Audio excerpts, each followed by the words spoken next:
Well, what if you lift to the unit? Okay, so it's my pleasure to introduce Ljudmila Kamenova from Stony Brook, who will tell us about Lagrangian fibrations on hyperkaehler manifolds, rational sections, Neron models, and multiplicities. Thank you very much for the introduction and the invitation.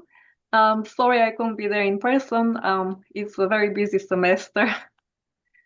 So, first, let me start by the definition. I'm sure many of you have already seen hyperkaehler manifolds. The algebraic definition is that a hyperkaehler manifold, or in other words, irreducible holomorphic symplectic manifold, is a compact, complex Kähler manifold, which is simply connected, and it has a unique, everywhere non-degenerate holomorphic 2-0 form up to a constant. So the fact that the form is everywhere non-degenerate, another way of saying this is that it induces isomorphism between the holomorphic tangent and the holomorphic cotangent bundle. And also the fact that you have a everywhere non-degenerate 2-0 form implies that the canonical bundle is trivial, because if you take this form and wedge it with itself a bunch of times, it gives you a non-vanishing section.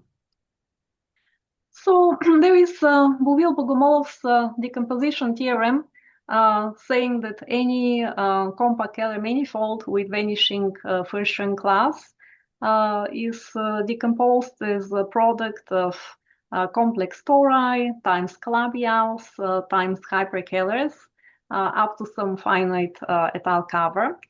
So hyperkaehler manifolds are building blocks of compact Kähler manifolds with vanishing Fibration class. So today we'll focus on them. And their natural generalization of K3 surfaces and a lot of properties that we know of hyperkaehlers, we can think of it from a K3 surface point of view and generalize some of the properties of K3 surfaces to hyperkaehlers, such as to Rayleigh, some deformation theory, things like that. So indeed, every K3 surface is scalar. It's simply connected because it's deformation equivalent to a quartic in CP3. And you have a unique holomorphic 2-0 form. So K3 surfaces are just the only hyperkaehler examples in complex dimension 2. And the equivalent definition from a differential geometric point of view is compact. Let's take a compact connected foreign-dimensional Riemannian manifold.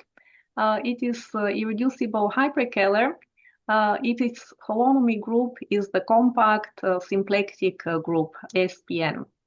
And it is hyperkaehler if the holonomy group is contained inside the SPN.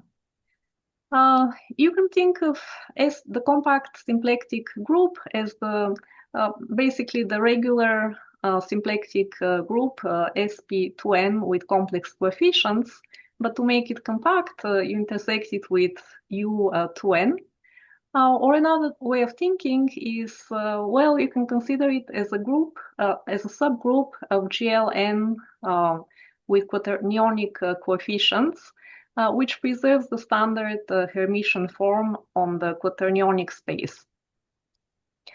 So if you have a hyperkaehler manifold, consider the purely imaginary quaternions.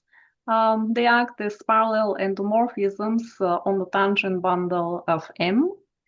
And there exists a S2 bundle of complex structures on a hyperkaehler manifold called the twistor space. So every one of these complex structures makes the metric Kähler with respect to this complex structure. So you have a whole CP1 bundle of complex Kähler structures on a hyperkaehler manifold. And that's one of the reasons it's called hyperkaehler, because it's scalar with respect to many complex structures. Okay, so consider standard deformation of a hyperkaehler manifold. So you have a family over a smooth analytic base, where the central fiber over a distinguished point is given by your hyperkaehler manifold. And then that's how you can think of deformations or Kodaira-Spencer deformations. Locally, you always have the semi-universal or Koronischi deformation for a hyperkaehler manifold, or for any compact complex manifold as well, by standard Kodaira-Spencer theory and Koronischi's theorem. But for hyperkaehler manifold, this deformation is universal because there are no global sections of the holomorphic tangent bundle. And by Tian-Todorov's unobstructedness theorem for Calabi-Yau manifolds, the base is smooth of dimension H11 of X.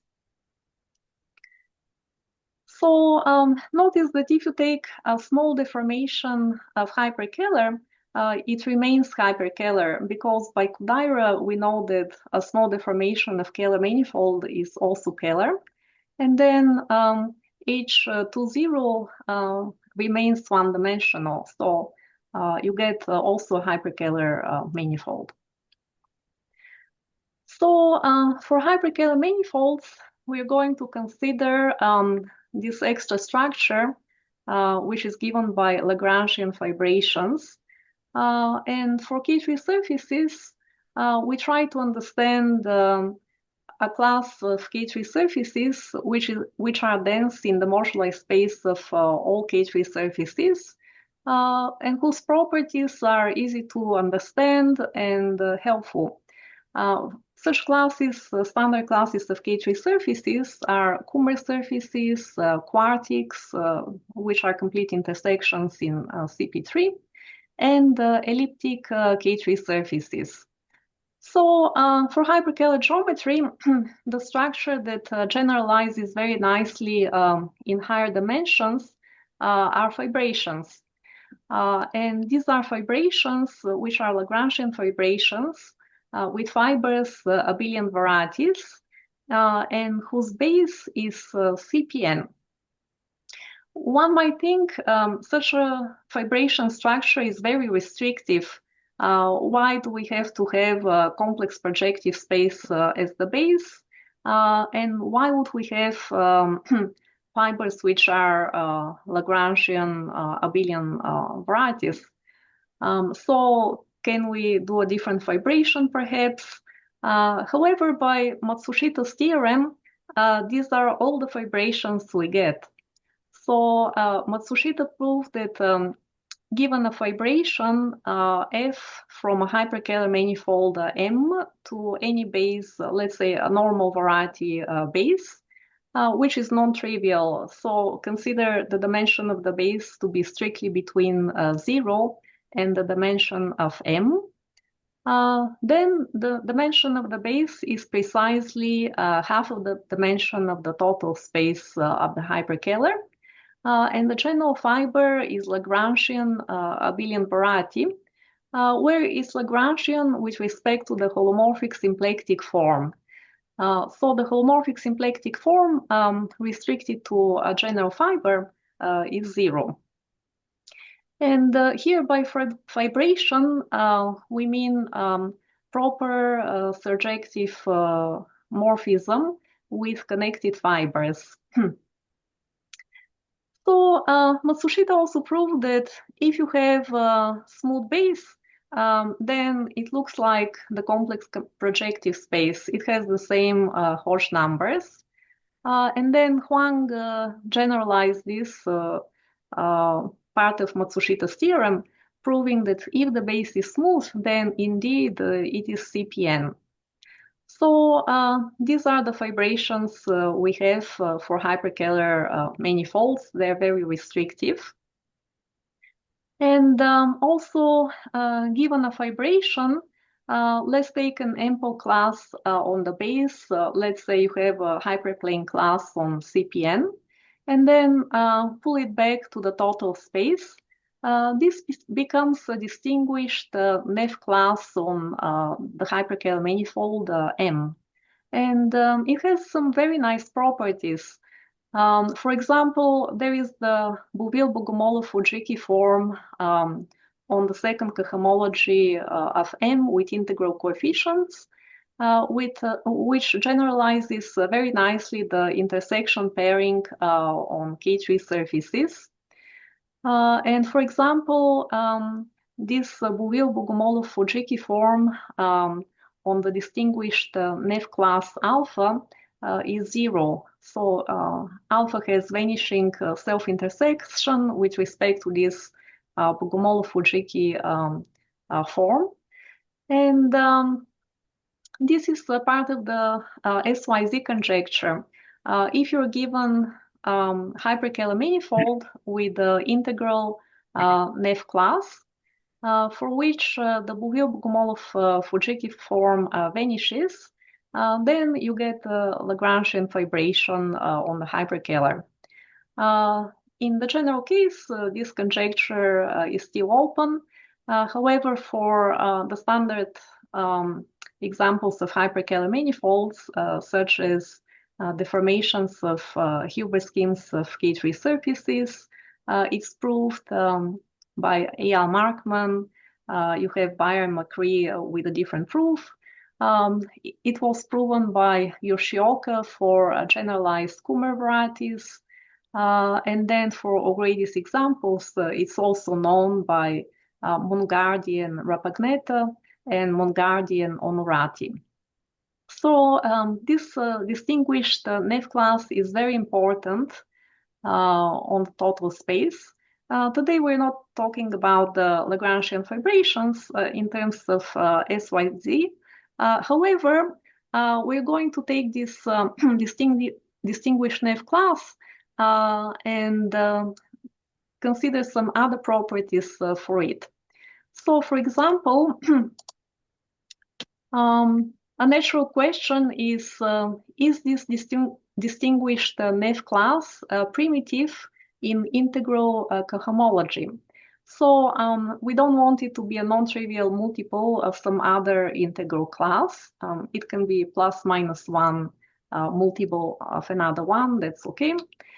And for K3 surfaces, that's a simple observation because if you, it's a proof by contradiction.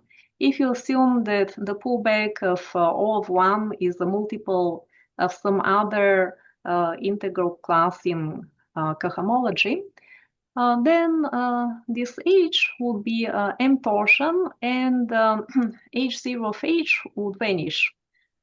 Because we're in the surface case, by third duality, H2 also vanishes.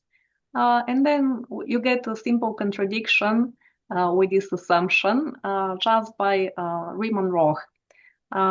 The Euler characteristic of which is 2 for K3 surfaces will be H0 of H minus H1 of H plus H2 of H, which since H0 and H2 would vanish, this will be great non-positive, which is a contradiction.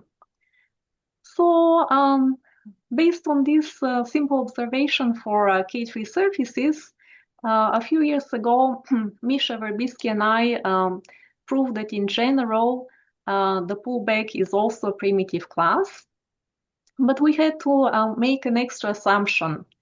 So notice that for a K3 surface, elliptic fibrations never have multiple fibers.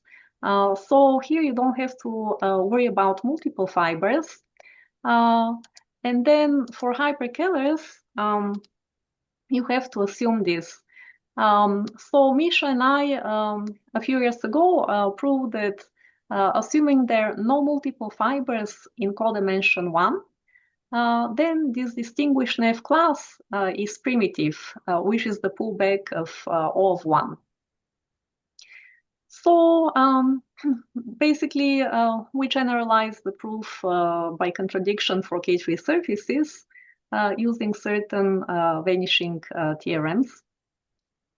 And as a corollary, you obtain that if you have a hyperkaehler manifold admitting the Lagrangian fibration, assume there are no multiple fibers in codimension 1, so they could occur in codimension 2, for example. Then the map from pi2 of m to pi2 of the base is surjective. Indeed, if by the theorem, since we prove that L is primitive, then by concrete duality, there is a class in homology that pairs with it by 1, and then push forward everything to the base, and you get this surjectivity in terms of second homology. But because both the hyperkaehler and the base are simply connected, it also induces map on pi2. So based on this corollary, together with Misha Verbitsky, we conjectured that under the same assumptions, you have no multiple fibers in codimension 1. Then for a general curve in the base, there should be a continuous section of any Lagrangian fibration. So given a Lagrangian fibration with no multiple fibers in codimension 1, take a general curve in the base, it lifts up to the total space. And as evidence, we have this corollary that the map on the level of second homology, or pi2 as well, is surjective.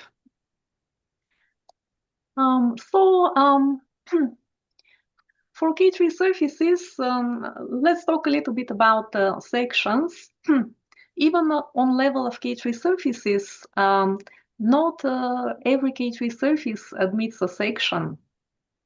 So we know that elliptic fibration admits a section if and only if it's isomorphic to its relative Jacobian. And in terms of cohomology, there is an abstraction in the Brouwer group, H2 of the relative Jacobian with coefficients in all star. And not only in elliptic K3 surfaces, you don't always get a section, but of course, also for hyperkaehlers, you don't always get a section. Here is a trivial example of a fibration if you start with elliptic K3 surface, then take the Hilbert scheme of this K3 surface, and you get a fibration over the Hilbert scheme of the base, which is just CPN. And not every such Lagrangian fibration admits a smooth section either. And therefore, the best we can hope for is a rational or meromorphic section. So, but there is this abstraction that you don't want to have multiple fibers in codimension 1. Because otherwise, if you have multiple fibers in codimension 1, this will be an abstraction of having a section. And then for general fibration, there are different definitions of what constitutes multiple fiber. So let's fix some definitions about multiplicities. Let's take fibration, or in other words, a proper surjective morphism with connected fibers. Let's take a point in the base, consider the fiber over this given point, and let's say Fi are its irreducible components with multiplicities mu I. So let's denote the greatest common divisor of mu I by mu. We say that the fiber is multiple if this greatest common divisor mu is strictly bigger than 1. A fiber has a reduced component if mu I is 1, at least for one I. And we also say that the fibration has no multiple fibers in codimension 1 if the set of points in the base where the multiple fibers live has codimension bigger than 1, so codimension 2 or higher. With this definition, recently Frédéric Campana, Misha Verbitsky, and I proved the following theorem. Let's take an abelian fibration, not necessarily hyperkaehler, just a fibration with abelian fibers. Consider a multiple fiber F with multiplicities mu1 up to mu k of its irreducible components. Then the two notions agree. The minimal number between mu I coincides with the greatest common divisor among all of the mu i's. And it is very useful that these two notions coincide because in different situations you either want to consider the minimal multiplicity of a component. In other situations, you want to consider the greatest common divisor. So we proved it under the assumption that you have an abelian fibration. This was done years ago if you assume that the smooth fibers of the fibration are rationally connected. It was done by Graeber-Harris star in characteristic 0. And by de Jong and star in positive characteristic. So we proved this theorem. Maybe you're familiar with these two other theorems. They have to do with sections. And we proved our theorem about multiplicities as a corollary to the following theorem. Consider a proper Kähler fibration with total space which is smooth. The base we always assume is normal variety, such that the generic fibers are smooth complex tori, and assume that F is equidimensional. So the dimension of the fiber doesn't change. So if you consider a point in the base and you have irreducible components of the fiber over this point with multiplicities mu1 up to mu k, assume that the greatest common divisor of these multiplicities is 1. Then for any point in the base, B has a meromorphic section above some open neighborhood of this fixed point. So then the second theorem applies the first theorem that I mentioned here. In a straightforward way, you just do a base change. And then after this base change, you get a component of the fiber that has multiplicity 1. And then basically the existence of a local holomorphic section implies that the multiplicity of the corresponding component of the fiber has multiplicity 1. So the implication of theorem 2 that implies theorem 1 is straightforward. But it also starts the following thought process that, well, maybe multiple fibers or non-existence of multiple fibers in codimension 1 is quite related to existence of sections or primitivity of pullbacks of hyperplane, of a general hyperplane on the base. So this is a theorem in progress together with Misha Verbitsky.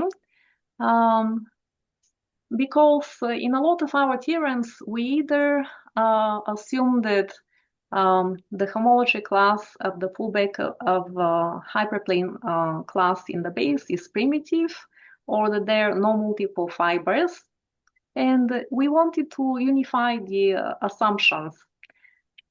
So if you're given a Lagrangian fibration of a hyperkaehler manifold with whose base is smooth, therefore, by Huang's theorem, the base is CPN. Then let's take a general hyperplane in the base. Then the following are equivalent. The homology class of the pullback of H is primitive. This is equivalent to the fibration having no multiple fibers in codimension 1, which in turn is equivalent that for a general hyperplane H in the base, the complement of the total space minus the pullback of H is simply connected. And the homology map on the level of second integral homology between the total space and the base is surjective. So a few years ago, together with Misha, we already proved that if the map has no multiple fibers in codimension 1, then this pullback class is primitive.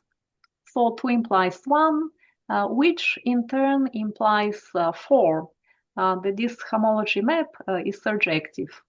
And now we are writing up the other equivalencies.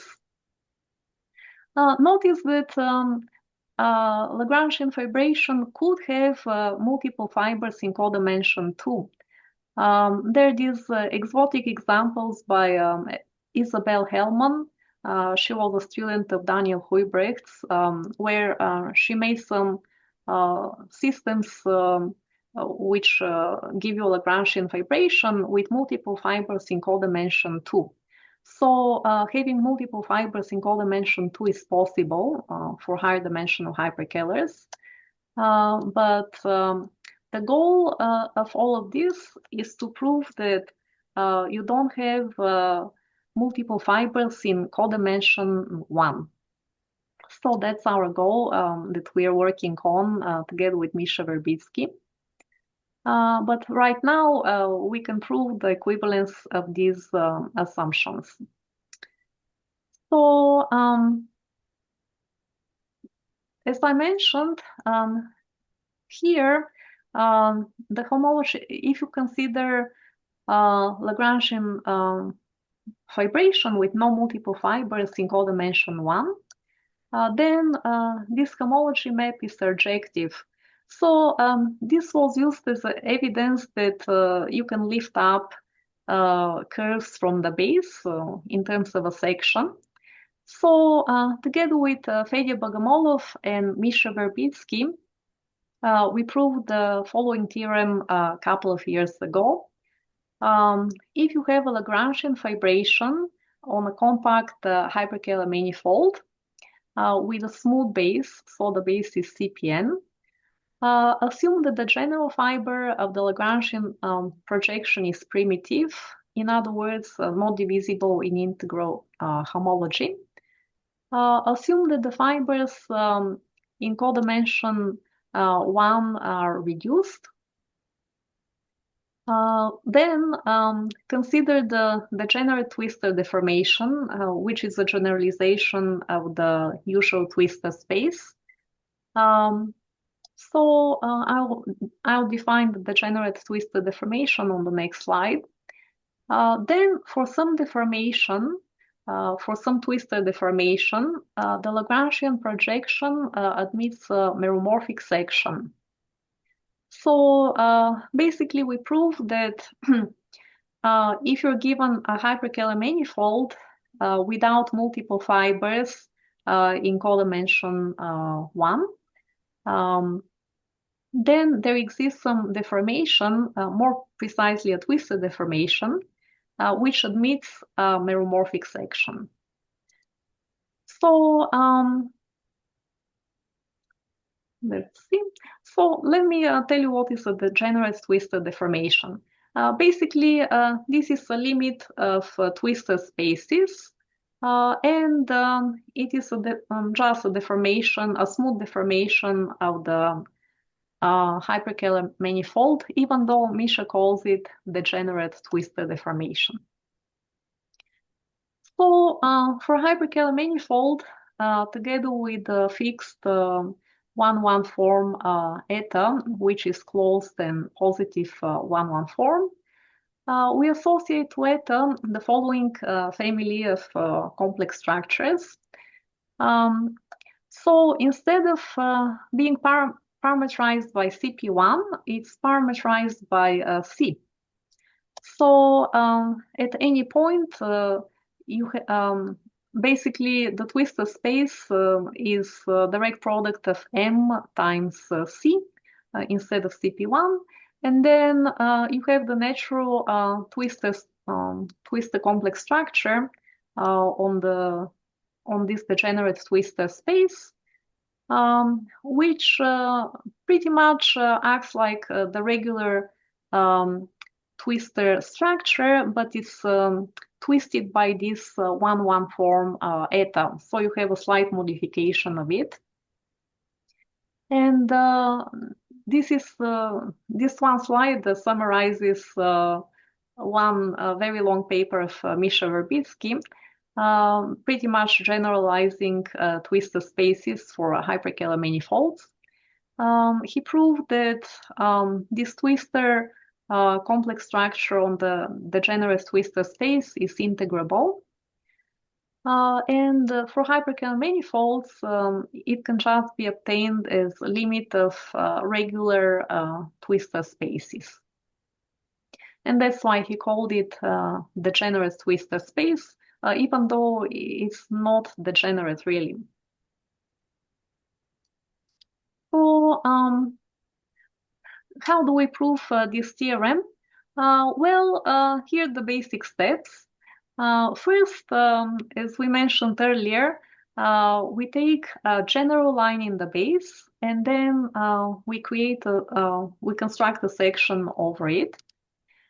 Once you have a topological section, it's very easy to make a smooth section. There is basically no effort in this step. It's more difficult to modify it to a C-infinity section. From C-infinity section to a holomorphic section. So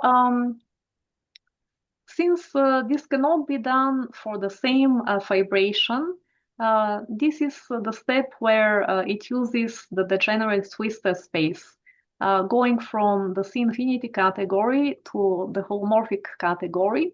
You need to go through degenerate twistor spaces. And then you make it holomorphic in some tubular neighborhood of some given general line in the base. And then the question is how to extend this section from this tubular neighborhood U of the line to a rational section over the whole base. And then you have to compute some abstractions. So I'll go over a little bit more detail in a minute. So Janusz Kolar took our theorem and made it more algebraic.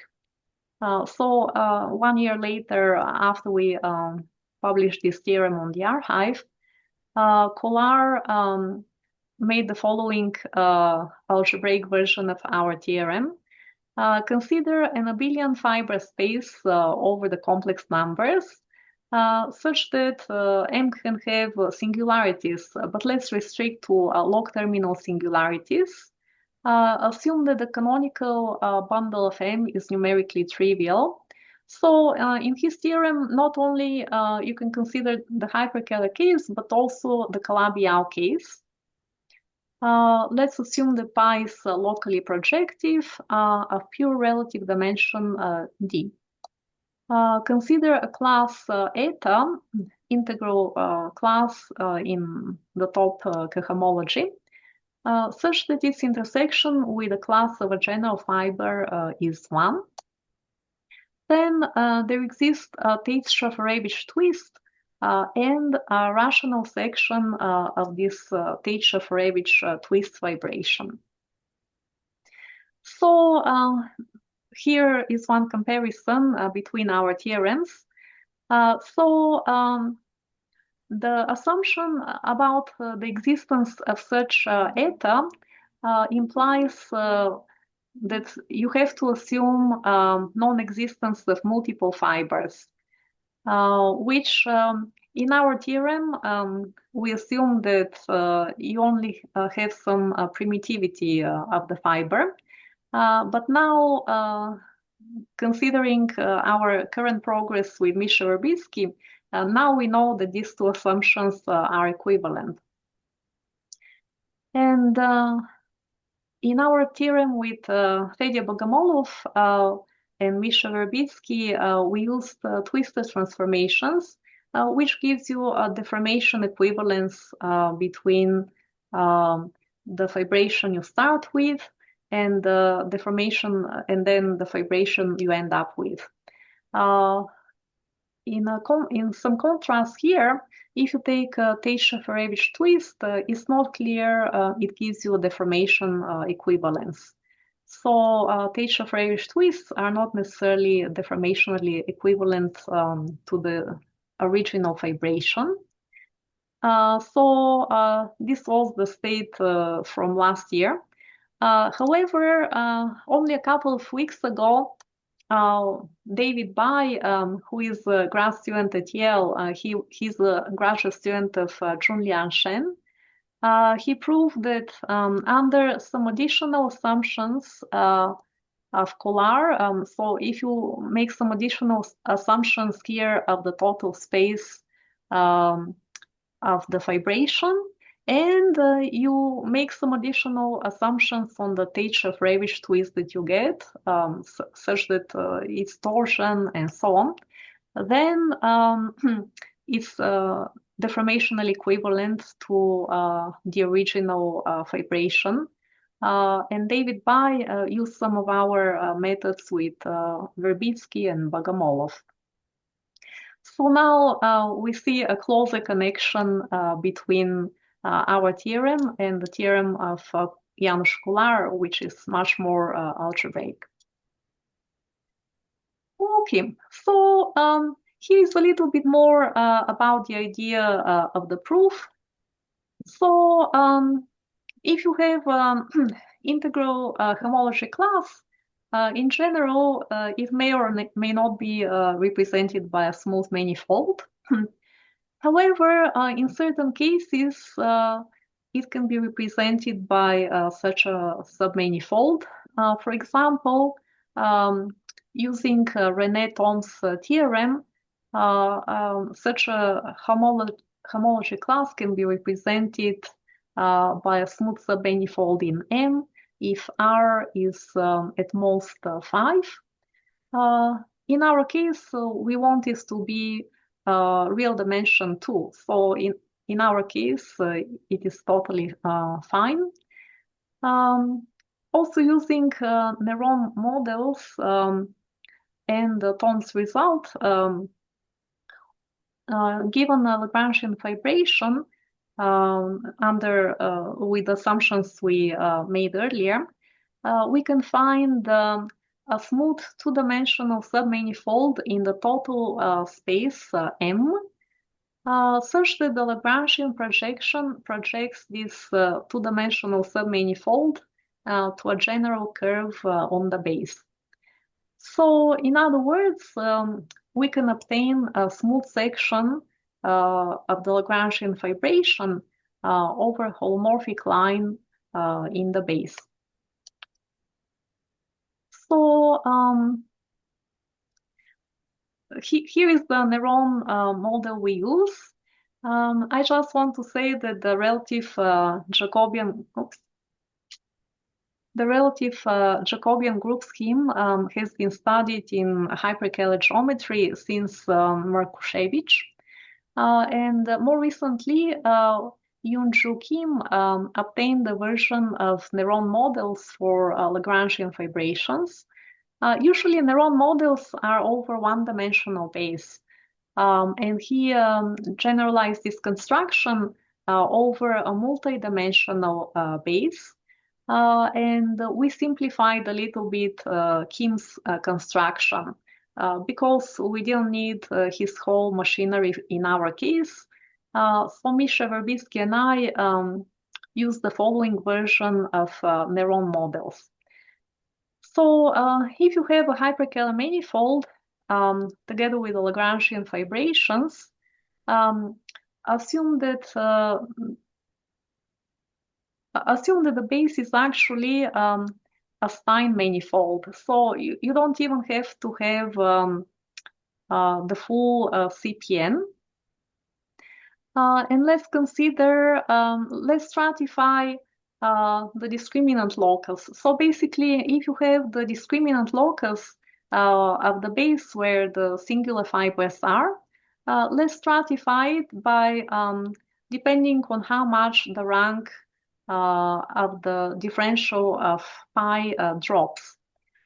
So let's take mi in M to be the set of points where the differential of pi has rank at most the dimension of the base minus I.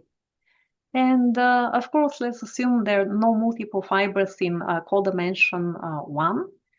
And denote by B0 the set which is the base minus the projection of M2, where the rank drops by 2. And let's take N, this will be our Neron model, to be the preimage of B0 minus M1. Then this natural projection is equipped with a unique structure of a torsor of a smooth group scheme over the base B0. And that's the Neron model we use in the proof of our theorem. So again, this was generalized even more by Yoon-Joo Kim, but that's the version we need.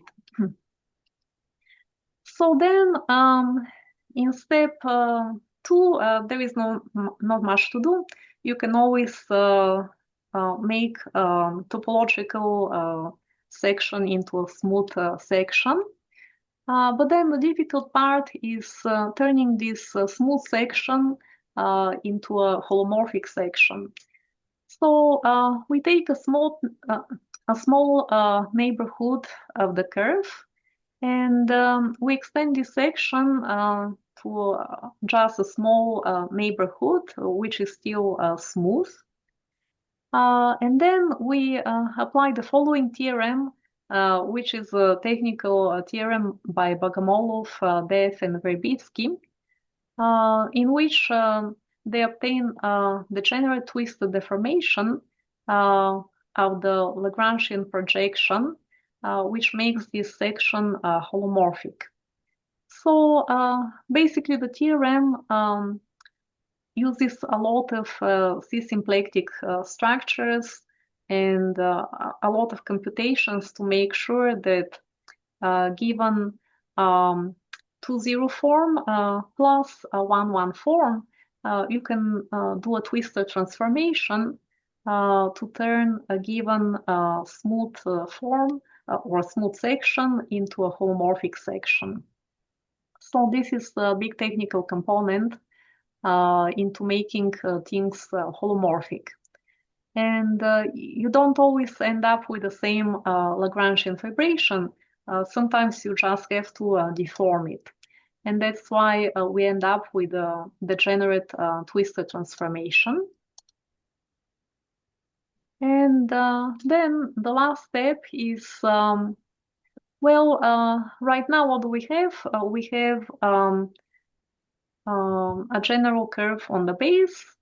We found open tubular neighborhood of this curve, over which you have a holomorphic section, but some degenerate twistor transform. And you want to extend this section to a rational section over the whole base. Well, so basically, for such an extension, there is an abstraction which lives in some infinite dimensional cohomology group.